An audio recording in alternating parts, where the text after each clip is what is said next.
नमस्कार। Stock market course for beginners के 10वें लेक्चर में आपका स्वागत है और हम बात कर रहे हैं ट्रेडिंग और इन्वेस्टिंग की। ट्रेडिंग और इन्वेस्टिंग इस टॉपिक पर हम इतना ज़्यादा फोकस इसलिए कर रहे हैं क्योंकि हम चाहते हैं कि आपका ये बेसिक डाउट क्लियर हो जाए, क्योंकि अगर बेस ही स्ट्रॉन्ग नहीं रहेगा तो इमारत चाहे कितनी भी बड़ी बना लो वो कभी भी गिरने का खतरा रहता है। इसलिए हम चाहते हैं कि आपको इन्वेस्टमेंट अच्छे से समझे और वो लॉन्ग टर्म क्यों होनी चाहिए इसकी रीजनिंग भी अच्छे से समझे। देखो, थोड़ी बहुत गैम्बलिंग इंस्टिंक्ट हर किसी के अंदर होती है, इसलिए जो बिगिनर इन्वेस्टर होते हैं उन्हें कितना भी समझाया जाए कि इन्वेस्टमेंट लॉन्ग टर्म के लिए करनी चाहिए तो भी वो ट्रेडिंग का ही रास्ता अपनाते हैं, क्योंकि वो सोचते हैं कि चलो कुछ पैसे डाल के देख लेते हैं, क्या पता पैसे तुरंत डबल हो जाए। तो अगर आपके अंदर भी गैम्बलिंग इंस्टिंक्ट है तो आप स्टॉक मार्केट में उसको अप्लाई मत करिए। आप कसीनो जाइए या किसी और जगह उसे ट्राई करिए, वहाँ पे आपकी जीतने की प्रोबेबिलिटी ज़्यादा होगी। पर स्टॉक मार्केट में गैम्बलिंग बिल्कुल भी मत कीजिए। अगर आप यहाँ पर गैम्बलिंग करोगे तो आपको लॉस होना ही होना है, क्योंकि आपको इस चीज़ को समझना पड़ेगा कि जो चीज़ जिस चीज़ के लिए बनी है आपको उसका उपयोग उस चीज़ के लिए करना चाहिए। कसिनो गैम्बलिंग के लिए बने हैं तो वहाँ पर जाकर आपको गैम्बलिंग यानी सट्टेबाजी करनी चाहिए। देखो, स्टॉक मार्केट इसलिए बना है ताकि कोई भी आसानी से शेयर्स बाय और सेल कर सके, कंपनी स्टॉक मार्केट के जरिए पैसा उठा सके और एक आम आदमी आसानी से उस कंपनी में भागीदारी ले सके।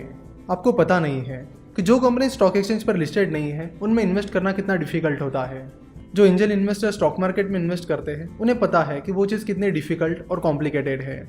जिन इन्वेस्टर को स्टार्टअप्स में इन्वेस्ट करना है उन्हें पहले कंपनी के फाउंडर्स को कांटेक्ट करना होता है, चेक करना होता है कि क्या उनको फंडिंग की ज़रूरत है या नहीं। अगर है तो फिर बात आगे बढ़ेगी, उस कंपनी का वैल्यूएशन निकाला जाएगा और फिर आगे प्रोसेस चलती रहेगी। तो ये बहुत ही टाइम कंज्यूमिंग और कॉम्प्लेक्स प्रोसेस है। वही जो कंपनी स्टॉक एक्सचेंजेस पर लिस्टेड है उनके लिए इन्वेस्टमेंट करने की प्रोसेस बहुत ही आसान हो गई है। स्टॉक मार्केट में किसी भी कंपनी का मार्केट कैपिटलाइजेशन और उसकी शेयर प्राइस आपके सामने होती है। सो अगर आपको लगता है कि कंपनी के वैल्यूएशन के हिसाब से वो शेयर प्राइस ठीक है तो आप उसमें इन्वेस्ट कर सकते हो, और अगर आपको लगता है कि कंपनी के वैल्यूएशन के हिसाब से शेयर प्राइस सही नहीं है तो आप इंतजार कर सकते हो। तो स्टॉक मार्केट के आने से कंपनीज में इन्वेस्टमेंट करना आसान हो गया है। तो स्टॉक मार्केट इन सारी चीज़ों के लिए बनाया गया है, गैम्बलिंग के लिए नहीं। तो अगर स्टॉक मार्केट कंपनी में इन्वेस्टमेंट के लिए बनाया गया है तो आपको उसका इस्तेमाल भी उसी के लिए करना चाहिए। अगर स्टॉक मार्केट में आकर आप सट्टेबाजी कर रहे हो तो आप सट्टेबाज हो। स्टॉक मार्केट सट्टेबाजी नहीं है। स्टॉक मार्केट तो एक इन्वेस्टमेंट का प्लेटफॉर्म है। हम आशा करते हैं कि आपके सारे इन्वेस्टमेंट और ट्रेडिंग के डाउट्स क्लियर हो गए होंगे। चलो तो अब आगे बढ़ते हैं। लॉन्ग टर्म इन्वेस्टमेंट से आपको एक बहुत बड़ा फायदा मिलता है और उसका नाम है कंपाउंडिंग। कहा जाता है कि अल्बर्ट आइंस्टाइन ने कहा था कि कंपाउंड इंटरेस्ट दुनिया का 8th वंडर है। उन्होंने ये भी कहा था कि जो लोग कंपाउंड इंटरेस्ट को समझते हैं वो उसे कमाते हैं और जो लोग उसे नहीं समझते हैं वो उसे पे करते हैं। बहुत ही बड़े और सक्सेसफुल इन्वेस्टर्स जैसे कि mister Warren Buffett, mister Carlos Slim Helu, mister Rakesh Jhunjhunwala, mister Radhakishan Damani, इनके सक्सेस में कंपाउंडिंग का बहुत बड़ा रोल रहा है।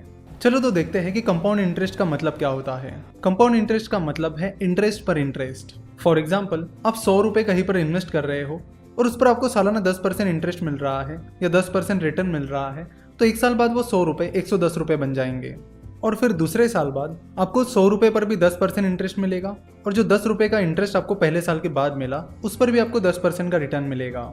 यानी आपको इनिशियल इन्वेस्टमेंट पर तो 10% रिटर्न मिलेगा ही, साथ ही आपको जो एक साल बाद उसका इंटरेस्ट मिला है उस पर भी इंटरेस्ट मिलेगा। फिर धीरे धीरे जैसे टाइम होराइजन बढ़ता चला जाता है, यानी अगर आप अपनी इन्वेस्टमेंट लंबे समय के लिए करते हो तो आपको इंटरेस्ट पर मिलने वाला इंटरेस्ट बहुत तेजी से बढ़ने लगता है और एक बड़ी अमाउंट बनकर निकल के आता है। चलो तो हम कंपाउंडिंग को एक एग्जाम्पल के साथ समझते हैं।